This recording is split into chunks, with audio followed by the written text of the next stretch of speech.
Hey guys, I'm back here with another one. This is Chaos. This time you probably think it's something unexpected. This is album review number 39, Gojira from Mars to Sirius, or however you say it. Now, the introduction, I'm gonna get into this right now. This is one of the last albums where I personally think Gojira was actually really heavy, death metal wise, or you could even say technical death metal or melodic death metal. Not melodic, but I think technical death metal. Other than that, this is basically a perfect album. Even in the slower parts of the songs, it's very enjoyable. You can clearly tell they put lots and lots and lots and lots and lots of serious time into this album. Now, I'm sure they would say they do that with every album, but I think this is the most deepest from the heart necessarily album.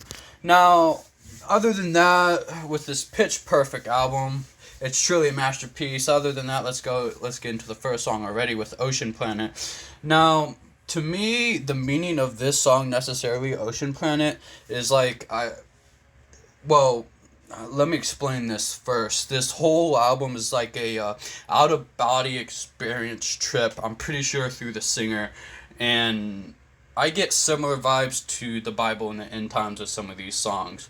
So that's kind of the perspective I'm coming from. So with this, the singer's first point of view, I see this as whales being trapped in water, not being able to fly through the skies or necessarily through the stars where they're meant to go or whatever. It sounds like a whale trap necessarily in the ocean necessarily. But the thing for me is that I don't know. It seems like the whales to him are some kind of key or something that guided him through his out of body experiences necessarily. Other than that, it's kind of hard to explain, at least for me, to put in words unless he's explaining it. I mean, he made songs out of them, but necessarily my personal number review of this song, I'd give it an 8 out of 10. But with that being said, let's go into the next song off this album, Backbone.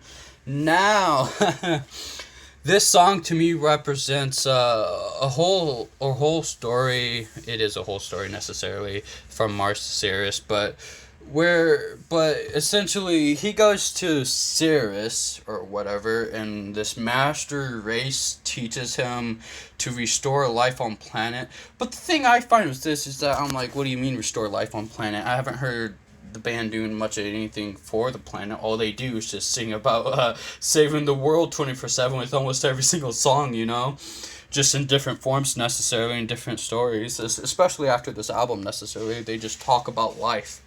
So music is very powerful, but I don't see a whole lot being changed. I really don't, honestly.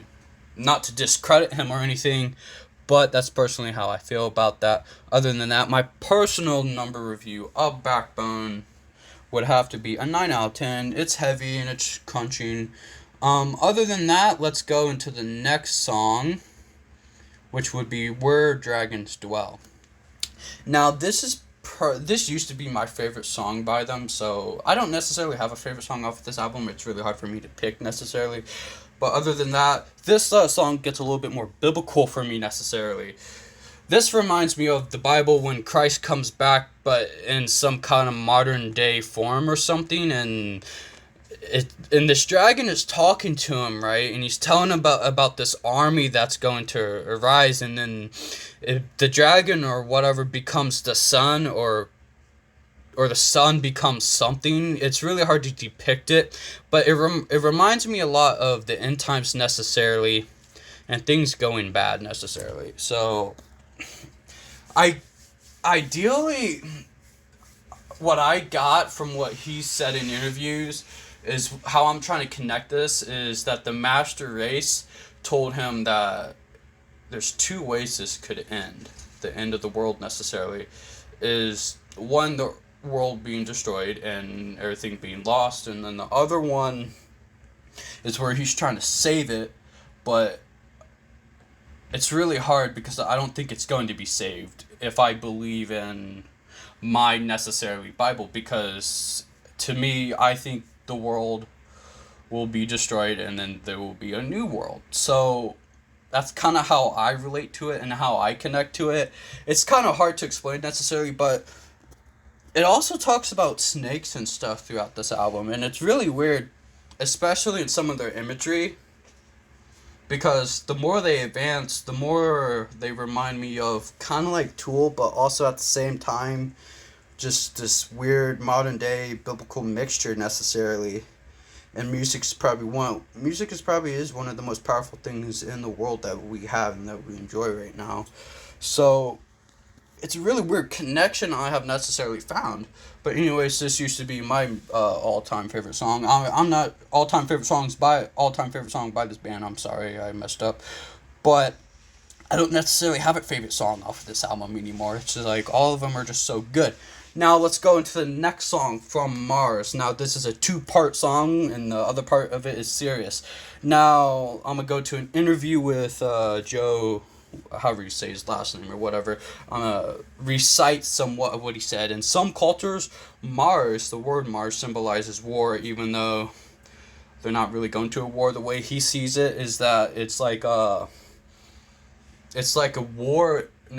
We all have this war inside of our flesh, inside of our mind. Anyway, we are all negative. Almost everybody is almost always negative, and we're always to assume the negative and the worst in things, so we get this wrong perception of anything and everything, really. So everybody's really stupid and dumbed down, necessarily, at least how I see it.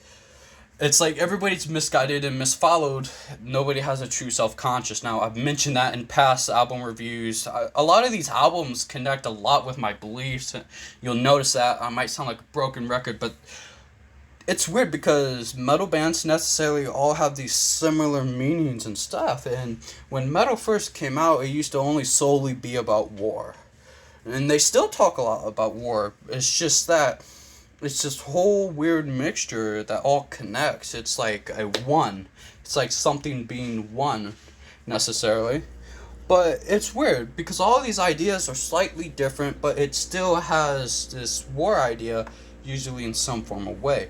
But anyways, my personal number review for From Mars would be a 9 out of 10. Now let's get into the next song, which is the last song off of this album from Sirius. I'm also going to give this one a 9 out of 10, but for 1 second before I really get into Sirius. From Mars is basically like the more softer, calm version, and then To Sirius is like the boom version. It explodes. It's weird. I find it like a weird mixture or connection, because from Mars is supposed to symbolize war, but To Sirius is supposed to symbolize peace. But it's weird because from Mars the song is peaceful, the sound, but To Sirius it's pretty aggressive and actual, you would say, metal necessarily. So I don't know if they did it on purpose or not. It's a weird connection, or like a little spoiler hint or something. I don't know necessarily.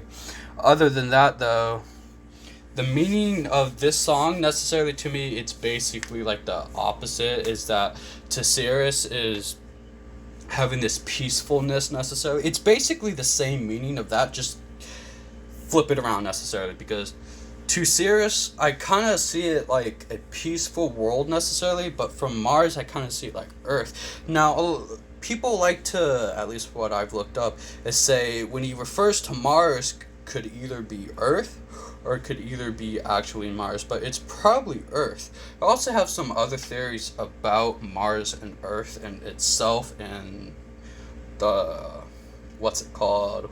Garden of Eve, of where people originally started. They found some weird monuments actually in Mars, which could help connect necessarily to my theory. Other than that, that's basically the other meaning to Sirius. This is a really interesting and a huge influential album. Now, with that being said, I don't have a whole lot other to say, except it's a really cool album. This is album review number 39, and thank you for all the views on the Burzum one that Luke did, even though his was kind of shitty. But I think he essentially cheated the system, because there's a lot of Burzum stan fans on YouTube. That's probably why he got as many views as he did. He probably would have gotten more.